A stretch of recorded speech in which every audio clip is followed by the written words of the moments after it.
யார் நீங்க? என்கிட்ட எதுக்கு பேசணுங்கிறீங்க? உங்க பேரு பரத் தானே? ஆமா. என் பேர் உங்களுக்கு எப்படி தெரியும்? என்னங்க இப்பெல்லாம் கேக்குறீங்க? என்னை மறந்துட்டீங்களா? ஹலோ, நீங்க யாருங்க? முன்ன பின்ன நான் பார்த்ததே கிடையாது. இப்ப மறந்துட்டீங்களான்னு கேக்குறீங்க.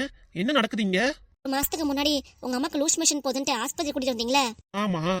ஹாஸ்பிட்டல்ல நான் நர்ஸா ஒர்க் பண்ணிட்டு இருந்தேன். அதுக்கு என்ன? என்னங்க இப்படி கேக்குறீங்க? அந்த ஹாஸ்பிட்டல்ல வச்சுதான் உங்களை ஃபர்ஸ்ட் டைம் நான் பார்த்தேன். அதுக்கு என்ன இப்ப? என்னங்க திரும்ப திரும்ப அதே சொல்லிட்டு இருக்கீங்க? பாருங்க, நீங்க நினைக்கிற மாதிரி ஆளு நான் கிடையாது. வேற மாதிரியான ஆளு. இல்லங்க, நீங்க ரொம்ப நல்லவர் தான். ஹாஸ்பிட்டல்ல உங்க அம்மா நீங்க நல்லா பாத்துக்கிட்டீங்களே, அப்பவே நான் தெரிஞ்சுக்கிட்டேன். இம்புட்டு நல்லவரா இருக்காரே, அவங்க அம்மாவே நல்லா பாத்திட்டவரு. உங்களுக்கு கட்டின பொண்டாட்டியா வந்தாலும் நல்லா பாத்துக்கன்னு நினைச்சதா உங்களை லவ் பண்ணணும்னு தோணுச்சு எனக்கு. அதான் நர்ஸா இருக்கீங்க. ஆனா நான் உங்களை பார்க்கவே இல்லையே. என்ன நீங்க உங்க அம்மாவை தானே கவனிச்சிட்டே இருந்தீங்க? நான் தான் உங்களை ஃபுல்லா என்ன பண்றீங்க ஏது பண்ணீங்கன்னு கவனிச்சிட்டே இருந்தேன். நீங்க என்னை பார்க்கல, ஆனா நான் உங்களை பாத்துட்டே தான் இருக்கேன். இப்பவும் அப்படித்தான். அப்பையில இருந்து உங்களை வாட்ச் பண்ணிட்டே தான் இருக்கேன். உங்ககிட்ட பேசணும்ட்டு பேச எனக்கு பயமா இருந்துச்சு.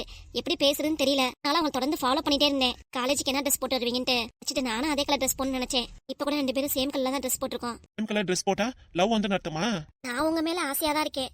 ஏன்னா முன்னால இந்த விஷயத்த சொல்லணும்ட்டு உங்களை நான் தொடர்ந்து ஃபாலோ பண்ணிட்டே தான் இருக்கேன். இப்ப கூட வேலையை விட்டு உங்களை பாக்குறதுக்காக தான் நானும் வந்திருக்கேன். வேலையை விட்டு எதுக்குங்க என்னை பார்க்க வந்திருக்கீங்க? என்ன பரத்தி இப்பெல்லாம் பேசுறீங்க? என் பேரு பவித்ரா, சுருக்கமா பவின்னு கூப்பிடுவாங்க வீட்டுல. பேர் பவித்ரா வந்தா எனக்கு என்ன, பவியா இருந்தா எனக்கு என்ன? என்கிட்ட அதெல்லாம் எக்ஸ்பிளேஷன் பண்ணிட்டு இருக்கீங்க. என்ன, எனக்கு உங்களை ரொம்ப பிடிச்சிருக்கு. நான் யூஜி முடிச்சோடனே நர்ஸ் வேலைக்கு தான் போகணுன்ட்டு இதுக்காக தான் படிச்சேன். அந்த வேலைக்கு தான் போயிட்டு இருக்கேன். உங்களை தேடி முடியாதவங்க வரப்ப நம்மள அவங்க நல்லபடியா பார்த்துக்கணும் தான் இந்த கோர்ஸை எடுத்து நான் படிச்சேன். நானு தாங்க எனக்கு ஹாஸ்பிட்டல பார்த்தோன்னே பிடிச்சிருச்சு. சரி அதான் நேர்ல சொல்லலான்ட்டு என்னோட லவ் உங்ககிட்ட சொல்லிட்டேன். நீங்க எதுவுமே சொல்லல, அமைதியாவே இருக்கீங்களே. பரத், நீங்க என்ன சொல்றீங்க? என்னை பிடிச்சிருக்கல உங்களுக்கு? இப்படி திடுதுப்புன்னு கேட்டா நான் என்ன சொல்றது? அவங்கள ரொம்ப நாளா ஃபாலோ பண்ணிட்டு இருந்தேன். பிடிச்சதான் ஃபாலோ பண்ணேன். ஆனா இப்பதானே உங்களுக்கு என்ன தெரியுது. அதனால 2 நாள் டைம் எடுத்துக்கோங்க. அதுக்கப்புறம் உங்க லவ் என்கிட்ட சொல்லுங்க. ஆனா அது நல்ல பதிலா இருக்கணும். நான் ரொம்ப எதிர்பார்ப்பேன். நல்லா யோசிச்சு நல்ல முடிவா சொல்லுங்க. உங்க பதிலுக்காக நான் வெயிட் பண்ணிட்டு இருக்கேன். நான் போயிட்டு வரேன். ஒரு நிமிஷம். சொல்லுங்க. உங்க வயசு என்ன? எனக்கு 20 வயசு ஆகுது. எனக்கும் 20 தான். எந்த மாசம் பிறந்தீங்க? நான் ஜனவரி மாசம் பிறந்தேன். நீங்க? நான் ஆகஸ்ட் மாசம் பிறந்தேன். என்னங்க சொல்றீங்க? உண்மையாவா? இப்ப 6 மாசத்துக்கு முன்னாடி எனக்கு முன்னாடி நீங்க பிறந்துட்டீங்க. அதனால இப்பவே சொல்றேன், இதெல்லாம் செட் ஆகாது. வேண்டாம், விட்டுருங்க. உங்க வீட்டுல நல்ல மாப்பிள்ளைய பார்த்து வைப்பாங்க, அவங்கள கல்யாணம் பண்ணிக்கோங்க. என்னங்க இப்படி சொல்றீங்க? ஆமா, உண்மையாதான் சொல்றேன். காதல் கசமுசா இதெல்லாம் எனக்கு விருப்பம் கிடையாது. எனக்கு எங்க அப்பா அம்மா பாக்குற பொண்ணு தான் நான் கல்யாணம் பண்ணுவேன். அதனால இப்பவே நான் சொல்லிட்டேன். அதுவும் இல்லாம என்னை விட 6-7 மாசம் முன்னாடி நீங்க பிறந்திருக்கீங்க. இதெல்லாம் ஒத்து வராதுங்க. உங்க வீட்லயும் ஒத்து வராது, எங்க வீட்லயும் ஒத்து வராது. அப்படிலாம் இல்லங்க. ஏங்க 6 மாசம் முன்னாடி நான் பிறந்துட்டேன். இதுல என்னங்க இருக்கு? இது மாதிரி யாரு கல்யாணம் பண்ணி சக்சஸ் அவங்க லைஃப கொண்டு போலையா? சொல்லுங்க. சொல்ற மாதிரி நீங்க சொல்ற மாதிரி மத்தவங்க வேணா இது கரெக்டா இருக்கும். ஆனா எனக்கு இது சரி வராது. எங்க அம்மா வேற மாதிரி. வேற மாதிரினா? ஹாஸ்பிட்டல்ல பாக்கும்போது எங்க அம்மா முடியாம இருந்தாங்க. அதனால எதுவும் பேசிருக்க மாட்டாங்க. போய் நேர்ல எங்க அம்மா பாத்தீங்கன்னா என்னாச்சு? அம்மா ரொம்ப டெரரான ஆளு. இல்ல பரவாயில்லங்க, நான் உங்க வீட்டுக்கு வந்து சாஃப்டா மாத்திடுவேன் அவங்கள. அதெல்லாம் வேண்டாம். ஆனா லவ் பண்ணி கல்யாணம் பண்ணிட்டேன்னா எங்க அப்பாவும் ஏத்துக்க மாட்டாரு, அம்மாவும் அக்செப்ட் பண்ணிக்க மாட்டாங்க. ஏங்க இப்பெல்லாம் சொல்றீங்க? ஆமாங்க ஆமாங்க, இப்பவே முடிவை சொல்லிட்டேன். இப்பவே நீங்க உங்க முடிவை சொல்லலாம். ஆனா திரும்ப திரும்ப அவங்களை நான் காதலிப்பேன். நீங்க என்ன ஏத்துக்கிற வரைக்கும் உங்க பின்னாடி நானும் வருவேன். இப்ப நீங்க ஏத்துக்குவீங்களோ? இதெல்லாம் செட் ஆகாதுன்னு சொல்லிட்டேன். திரும்ப திரும்ப நான் சொல்றதை கேட்கவே மாட்டேங்கிறீங்க. பொண்ணு வெக்கத்தை விட்டு வெளிப்படையா இப்பெல்லாம் பேசுறானா? நீங்க இப்படி இருக்கீங்க. காலத்துல பசங்களுக்கு பொண்ணு கிடைக்கிறதே பெருசு. 30-35 வயசாயும் பசங்களுக்கு பொண்ணு கிடைக்காம கஷ்டப்படுறாங்க. உங்களை எனக்கு ரொம்ப பிடிச்சிருக்கு, என்னை கல்யாணம் பண்ணிக்கோங்கன்னு சொன்னா நீங்க என்ன வேணாங்கிறீங்க, வெறுத்து ஒதுக்குறீங்க. பாருங்க மேடம், இப்ப எதுக்கு அழுதுட்டு இருக்கீங்க? நான் மேடம் கிடையாது, என் பேர் பவித்ரா. பவித்ரா, இப்ப எதுக்கு அழுவுறீங்க? இப்ப நீங்க இப்பெல்லாம் பேசினா எனக்கு அழுக வராதா? முன்ன வரைக்கும் நீங்க நல்லா பாத்திருக்கீங்க, கண்காணிச்சுட்டு வரீங்க. ஆனா நான் இப்பதானே உங்களை பாக்குறேன். அத்தோட நீங்க லவ் பண்றேன்னு சொன்னா நானும் சரின்னு சொல்லணுமா? 2 நாள் டைம் எடுத்துக்கோங்கன்னு சொன்னேல. ரொம்ப நல்ல பிள்ளைங்க. உங்க அம்மா மாதிரி தெரபிஸ் எல்லாம் கிடையாது. வீட்டுக்கு நான் உங்க பொண்டாட்டியா வந்தாலும் உங்க அம்மா நல்லபடியா நானும் மாத்திடுவேன். எனக்கு நம்பிக்கை இருக்குங்க. பேசுங்க, உங்க அப்பா மட்டும் எடுத்து சொல்லுங்க. கதை இதை பண்ணுங்க. எனக்கும் யாரும் இல்ல, நான் ஒரு அண்ணாதை தாங்க. நானே இப்ப ஹாஸ்டல்ல தங்கிதான் வேலை பார்த்துட்டு இருக்கேன். மனசுக்கு எது சரின்னு சொன்னாலும் அதை நான் கண்டிப்பா செய்வேன். அதனால தாங்க சொல்றேன். மனசுக்கு நீங்க தான் எனக்கு சரிப்பட்டவன்னு ஆயிடுச்சு, ஓகேன்னு சொல்லிருச்சு. ஆனா நானும் யோசிச்சிருப்பேல. ப்ளீஸ்ங்க, எனக்காக நல்ல முடிவா சொல்லுங்க. பதிலுக்காக நான் வெயிட் பண்ணிட்டு இருக்கேன். நான் வரேன். திரும்ப என்கிட்ட பேசுறதா இருந்தா அம்மாக்கு காமிச்சிங்களே அதே ஆஸ்பத்திரிக்கே வாங்க. அதான் நானே இருப்பேன். 2 நாள் கழிச்சு நீங்க ஆஸ்பத்திரிக்கு என்னை பார்க்க வரணும். உங்க பதிலுக்காக நான் எதிர்பார்த்துட்டு இருப்பேன். கூட என் வேலையை விட்டுட்டு உங்களுக்காக தான் நானும் வந்திருக்கேன். பார்க்கணும், உங்ககிட்ட பேசுறதுக்காகத்தான். வெக்கத்தை விட்டு சொல்றேங்க, உங்களை எனக்கு ரொம்ப பிடிச்சிருக்கு. இப்பதான் நான் பிஜி போயிட்டு இருக்கேன். அடுத்து வேலை பார்க்கணும். அதுக்குள்ள லவ் பண்றேன்னு சொன்னா நான் என்ன சொல்றது? வீட்டுல நான் ஒரே பையன் தான். பிஜி படிச்சான்னா அதுக்காக நானும் வெயிட் பண்றேங்க. நான் ஒரு 3-4 வருஷம் நான் நல்லா படிச்சு நல்ல வேலைக்கு போயிட்டு சம்பாதிக்கணும். அதுக்கப்புறம் தான் கல்யாணம்லாம். பரவாயில்லங்க, அது வரைக்கும் நம்ம லவ் பண்ணிட்டு இருக்கலாமே. லவ் பண்ணிட்டா நம்ம நல்லா தெரிஞ்சுக்குவோம்ல கல்யாணம் பண்றதுக்கும். நான் யோசிக்கணும். யோசிச்சு நல்ல முடிவு சொல்லுங்க பரத். உங்க பதிலுக்காக நான் வெயிட் பண்ணிட்டு இருக்கேன். நான் வரேன். ஏய் மச்சான், பரத்தே பேசிட்டு வர நான் வெயிட் பண்ணிட்டு இருந்தா இப்படி நேரம் ஆச்சு. என்னாச்சுடா, காதல் கோகி சொல்லிட்டியா? என்ன சொல்ற? என்ன மச்சான், மைண்ட ஃபுல்லா மாத்திட்டா போல இருக்கே அந்த பொண்ணு. இல்லடா, அப்படிலாம் இல்ல. அப்புறம் ஏன்டா ஒரு மாதிரியா இருக்க? உடம்பு ஃபுல்லா அந்த காதல் பரவிச்சு போல இருக்கே. ஏய் லூஸ் மாதிரி பேசாதடா. அப்புறம் என்னடா ஒரு மாதிரியா இருக்க? அவ என்னை விட 6-7 மாசம் மூத்த பொண்ணா. இப்ப என்ன சொல்ற? அட 6-7 மாசம் தானே மூத்த பொண்ணு. இதா பாத்துக்கலாம். நம்மளை விட வயசு மூத்தவங்களை கல்யாணம் பண்ணி யாரும் சந்தோஷமா இல்லையா? நீ வேணா அந்த பொண்ணை கல்யாணம் பண்ணிக்கிறியா? ஏய் எனக்கு ஆல்ரெடி பொண்ணு செட் ஆயிடுச்சுடா. இந்த பொண்ணு உனக்குன்னு வந்தவ. உன்னே தான் ரூட் விட்டு இருந்தா. அதுக்காக நானும் லவ் பண்ணிட்டு இருக்கணுமா? ஏய் நான் எப்படி இருக்கேன், ஆனா ஏன் மச்சான் நீ எப்படி இருக்க? என்னடா உன்னே மாதிரி நானும் இருக்கேன்னு நினைச்சியா? நடக்கவே நடக்காது. உன்னே போய் பாத்துச்சு பாரு அந்த பொண்ணு. உன்னே போய் லவ் பண்ணுன்னு சொல்லிச்சு பாத்தியா? அந்த பொண்ணை தான் அடிக்கணும் முத. என்ன வேணா பண்ணிக்கோ. நான் அந்த பொண்ணு அதுவும் அப்படிதான் சொல்லிட்டு போகுது. உங்களதான் லவ் பண்றேன், எனக்கு அப்பா அம்மா யாருமே இல்ல, ஹாஸ்டல்ல தங்கி தான் படிக்கிறேன்.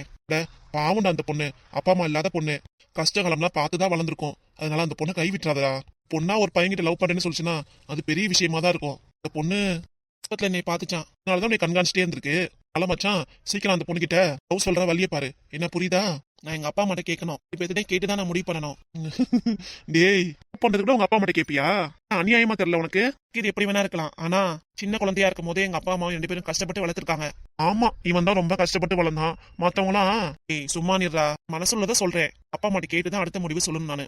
இன்னமும் அந்த காலம் மாதிரியே இருடா. 2026 வந்துருச்சு. இப்ப கூட இப்படி இருந்தேன்னா என்னடா ஆகுறது?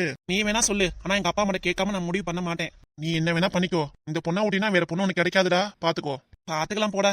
உங்க அப்பா அம்மா தான் முடிவு கேட்கறேன்னு சொல்லிட்டு அவங்க வேணான்னு சொல்லிட்டா வேணான்னு சொல்லிடுவேன். பொண்ணு பாவத்துக்கு ஆளாயிராத, அப்படிதான் சொல்றேன். பெண் பாவம் பொல்லாதது, பார்த்து புரிஞ்சுக்கோ. வா பஸ் வந்துடும், கிளம்பலாம். இன்னைக்கு பொங்கலுக்கு நம்ம ஒட்டடிக்கல நினைச்சா இந்த ஆளு இப்படி தூங்கிட்டு இருக்கான். ஆள் இப்படி தூங்கும் போது எப்படி நம்ம வேலையை பாக்குறது? இப்படிதான் இந்த ஒட்டடிக்கிற வேலையை முடிச்சுன்னு நினைச்சேன். ஆனா என்னடி என்ன ஒரு தினசா நிக்கிறா? நைட்டியை போட்டுட்டு தலையில ஒரு கொண்டையை போட்டு நிக்கிறா. என்னவா இருக்கும்? சேச்சோ, வீட்டுக்கு வந்தது தப்பா போச்சு. அன்னைக்கு ஒரு வேலையில சரி மத்தியானம் வீட்டுல நிம்மதியா தூங்கலான்னு பார்த்தா இன்னும் நைட்டி எல்லாம் போட்டு நம்மள ஆள மயக்கிறாளே. மாணிக்கம் உஷாரா, என்ன வேணா செய்யட்டும், ஆனா நீ தள்ளியே இரு, தான் உனக்கு நல்லது. ஓ எந்திரியா முத. அவ வேலையை காமிக்க ஆரம்பிச்சிட்டா. எதுக்கு என்ன எந்திரிக்க சொல்ற? எந்திரியா, எனக்கு வேலை இருக்கு. அப்படின்னா வேலை இருக்கு, என்ன எதுவும் பண்ணிடாத, நிம்மதியா தூங்கலான்னு வந்திருக்கேன். ஓ என்ன நினைச்சிட்டு இருக்க நீ? நீ என்ன நினைக்கிறேன்னு எனக்கு நல்லா தெரிஞ்சு போச்சு. அப்புறம் நீ பேசுறத பார்த்தா அப்படிதானே தோணுது. யோசிக்கிற யோசனை போய் கொல்லி வைக்க. என்னடி இப்படிலாம் பேசுற? யோ புருஷா, பொங்கல் வரப்போகுது, அதுக்காக வீடெல்லாம் கிளீன் பண்ணணும். அப்படி தலைய துணியை போட்டு நைட்டி போட்டு அலையிறேன். ஓஹோ அதுக்காகவா? ஆமா அதுக்காகத்தான். நினைக்கிற மாதிரிலாம் கிடையாது. நமக்கே காலேஜ் போற ஒரு பையன் இருக்கான், இன்னமும் அதே நினைப்போட இருக்கியாக்கும். யோ இந்தாயா. நான் கூட என்னமோ நினைச்சு பயந்துட்டேன்டி. என்ன அதே சொல்லிட்டு இருக்க? என் கூட வா, ஒட்டை அடிக்கலாம். சேர்ந்து ஒட்டை அடிச்சா சீக்கிரம் வேலை முடியும். அதுக்காக உன்னோட சேர்ந்து நானும் வேலை பாக்கணுமா? நான் வீட்டுல நிம்மதியா தூங்கலான்னு வந்தேன். இதெல்லாம் என்னைக்கு நடக்காது. இல்ல பொங்கலுக்கு அம்புடுக்குள்ள வேலை கிடக்கு, அப்படி நிம்மதியா தூங்குவியா? நான் தான் தூங்க விட்டுருவேனா? ஒட்டை குச்சி எப்படி வீடெல்லாம் ஒட்டை அடிச்சு விடு. நல்ல நெடுமாடி மாதிரி நல்லா வளர்ந்து கிடக்குற. என்ன பண்ணுவேன்னு நினைச்சேன். இந்தா சீக்கிரம் ஒட்டை அடிச்சு விடு, நான் போய் மத்த வேலையெல்லாம் பாக்குறேன். ஒற்றி அடிக்கிறேன், அது சரி. அதெல்லாம் தலையில துணி எல்லாம் போட்டிருக்க. யோ தலையில தூசி பட்டா முடிக்க ஆகாது. எனக்கு இருக்கிறதே 3 அடி கூந்தல் தான், அதுவும் கொட்டிடுச்சுன்னா என்ன பண்றது? அதான் தலையில துணியை போட்டு ஒட்டை அடிக்கிறது. இது கூடவா உனக்கு புரியல? நல்லா புரிஞ்சிருச்சு. நான் ஒட்டை தானே அடிக்கணும், அடிச்சு விட்டுறேன். அடிச்சா எல்லா வேலையும் முடிஞ்சிருச்சா?